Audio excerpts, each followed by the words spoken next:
You're listening to 5 Minutes of English with Laura Pickens, a short podcast about the way we actually talk, like for real. Yet. Hi, everybody. My name is Laura Pickens. I'm American living in Russia. And no, I do not expect you to understand what the title of this podcast means. That is actually the point of today's podcast. I will be taking a skit from the famous American comedian Jeff Foxworthy. He is an American redneck, self-proclaimed, and he has a very funny bit about how people speak in the South. And today I'm going to show you and break it down for you and maybe unlock some secrets to the American accent. So the bit goes, there are two people speaking, and it goes like this. Jolly, yeah, nah, you. Yantu. So that just sounds like a bunch of noises. In fact, I think my transcription won't even put it down correctly. So how can we even begin to figure out what it means?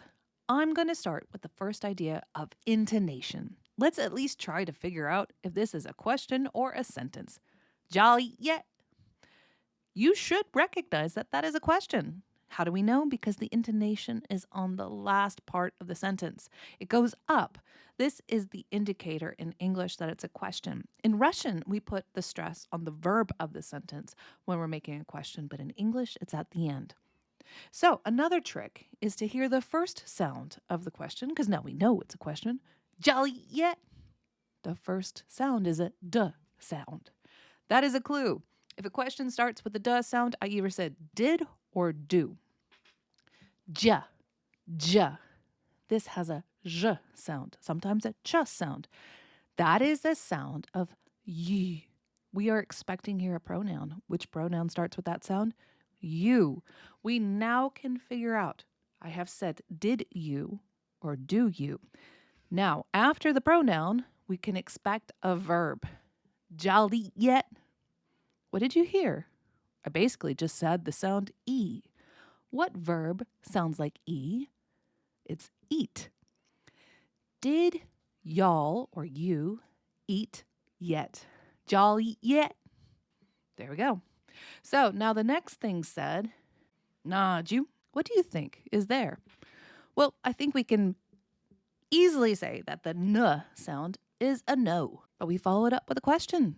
It starts with the duh. Nah, you. There you go. We have another j sound, which is you. No. Did you? Yantu? What is that? That's a question. How do you know? The intonation. What's the first sound of this question? Y. Y. What question starts with a y sound? A question that does not have a question word and does not have a helping verb. It just is you. Yantu? The question ends with the word to. There is a verb that goes very well with the participle to. Do you want to? Now, if you had to guess if that was an affirmative answer or a negative answer, you are correct if you say positive. It is a very Southern word that basically means all right, which means an agreement.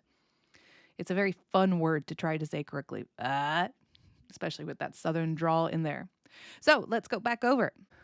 Jolly, yeah, nod you, yantu. It is very clear once you look for those signs. Now, this is a Southern dialect in America, but these tricks will help you with other ways when you feel confused about what's happening. Listen to the intonation. A lot of times that will give you a clue. Are they asking you a question? Are they telling you a fact? Is it something that is stressful or rude or kind? The answer to that can almost always be found in the intonation. If it is a question, listen for that very first sound. It will tell you if it's a yes or no question, because it'll start with do or have or is or will. So here's an unethical life hack. If you hear a question like that, but you don't understand and you don't want to understand, you can just say yes or no, because that's the only kind of answer that can follow those questions. This is really helpful if you are in school. But if it's not one of these helping verbs, then it's probably a question word like what or when or why. You're probably not going to hear the w sound, but you might hear the vowel sound like I and Y. Good luck. Use all your context clues to try to help you. If you want more real living English like this that can only be found on watching stand-up or living in the United States, come follow me in my Telegram club. It's a chance to get to interact with me and see my daily lessons I have with my clients. We have monthly live speaking sessions. I'm about to go to Australia and I will be posting things from there. I will be taking a break from the podcast while I'm there. And with that, guys, I will see you in the next one.